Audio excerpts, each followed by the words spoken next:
السلام عليكم ومرحبا بكم في قناة جديدة وموعد جديد وتشويق جديد. المنتخب الوطني المغربي يستعد لمواجهة منتخب موزمبيق في مباراة قوية ينتظرها الجمهور المغربي بشغف كبير.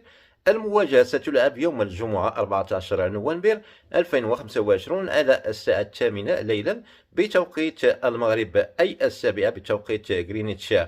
أما المسرح فهو ملعب طنجة الكبير، واحد من أجمل وأقوى الملاعب في إفريقيا، حيث يتوقع حضور جماهيري ضخم لدعم الأسودة. فهل سيواصل المنتخب المغربي عروضه القوية؟ هل سيشعل أسود الأطلس مدرجات طنجة من جديد؟ وهل ستشهد هذه المباراة ظهور أسماء جديدة أو مفاجآت تكتيكية؟ كل الأجواء ستكون جاهزة، الملعب، الجمهور، الحماس.